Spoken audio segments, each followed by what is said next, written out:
Monsieur le Président de l'Assemblée nationale, Monsieur le Premier ministre, Mesdames, Messieurs les membres du gouvernement, honorables députés, Madame la vice-présidente du Conseil constitutionnel, Monsieur le Président de la Cour suprême, Monsieur le Premier président de la Cour des comptes, Monsieur le Premier président de la Cour d'appel de Dakar, Monsieur le Président de la Commission électorale nationale autonome, Monsieur le Président du Conseil national de régulation de l'audiovisuel, Monsieur le Président du Haut Conseil du dialogue social, notabilités religieuses et coutumières, Mesdames, Messieurs les représentants de la société civile, Mesdames, Messieurs les représentants des syndicats et organisations socio-professionnelles, chers invités en vos rangs, titres et qualités, Mesdames, Messieurs, nous voici rassemblés dans le cadre du dialogue pour la deuxième fois depuis mon accession à la magistrature suprême.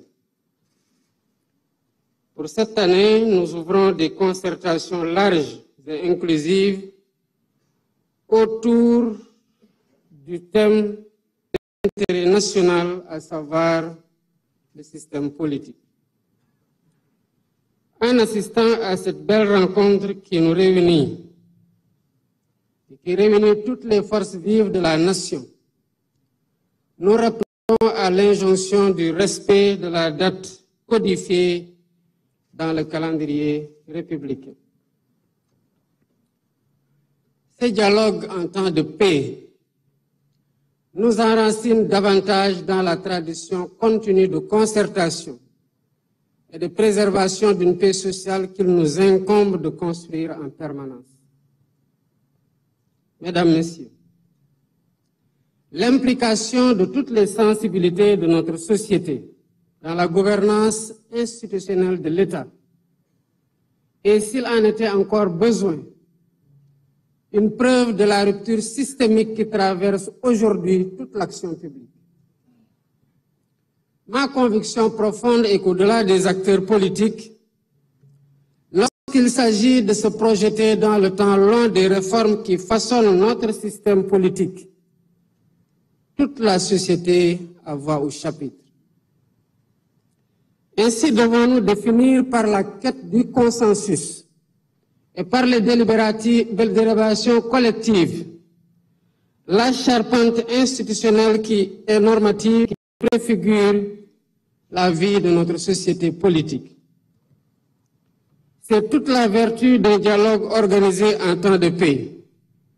Non pas donc pour juguler une tension sociopolitique stressante pour toute la collectivité, mais pour écrire ensemble des pages encore plus belles de notre récit politique national. Mesdames, Messieurs, l'expression « le Sénégal est un pays de dialogue » n'est pas le fruit du hasard.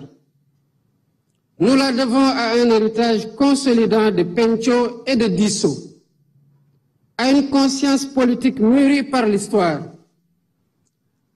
à une culture de la pondérance héritée de nos devanciers.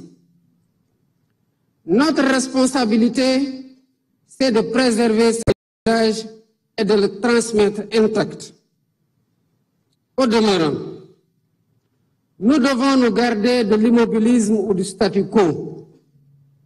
Nous devons interroger régulièrement les dynamiques sociétales dans notre cher pays.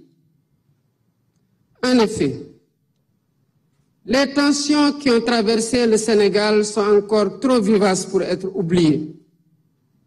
Des vies ont été fauchées. Des familles pleurent encore leurs morts.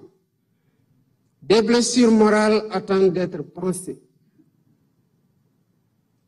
En ma qualité de président de la République, je m'incline avec respect devant la mémoire de toutes les victimes qui, de l'indépendance à nos jours, jalonnent le douloureux chemin de notre marche vers une démocratie achevée.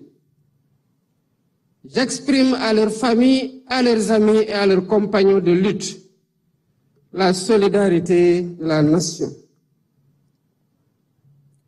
Mon rôle en tant que garant de l'unité nationale est de tendre la main à toutes et à tous pour rassurer, pour rassembler, pour apaiser et réconcilier, afin de concerter la paix, conforter la paix et la stabilité indispensable au développement économique de notre pays. Dans cette dynamique, le gouvernement assumera la plénitude de sa mission. L'opposition sera respectée et exercera librement ses droits dans le respect de la loi.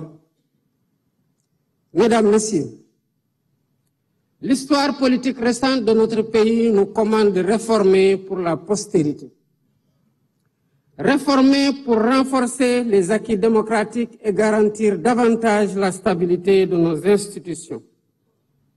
Réformer pour expurger de notre système électoral tous les germes de dissension, notamment entre pouvoir et opposition. Aujourd'hui, notre démocratie ne saurait faire davantage l'économie d'une réflexion sur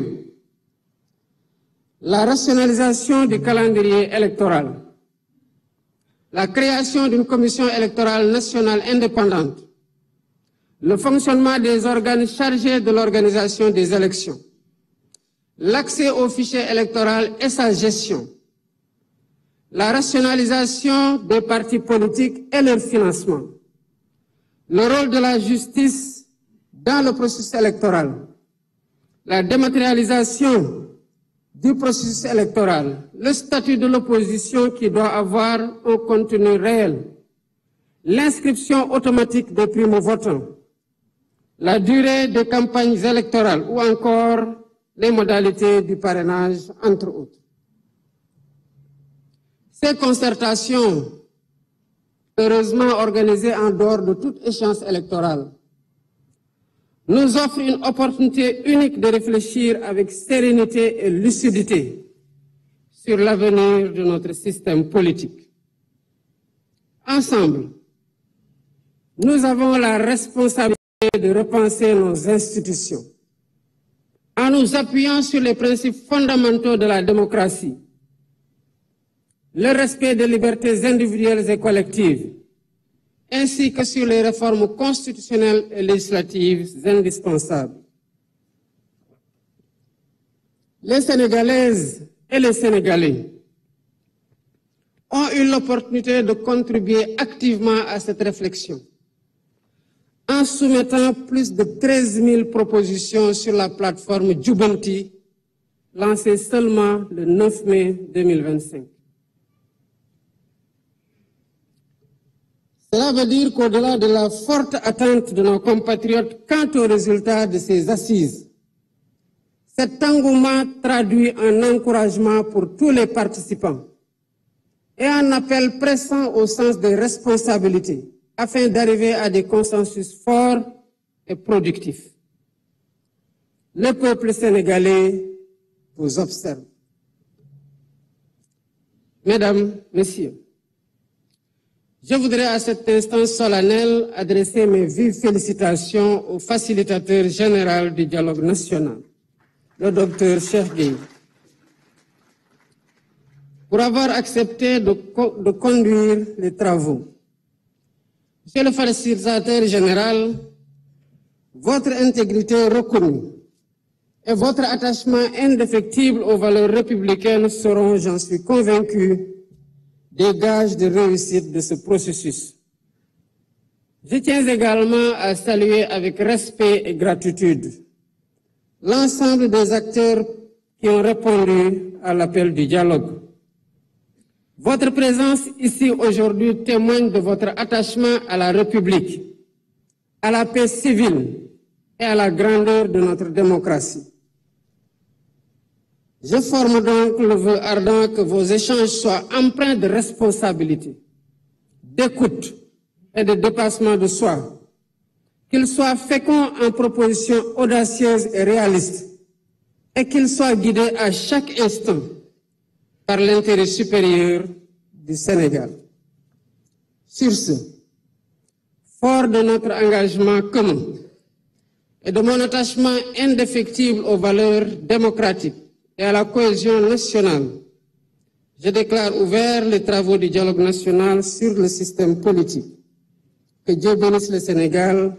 Je vous remercie de votre aimable attention.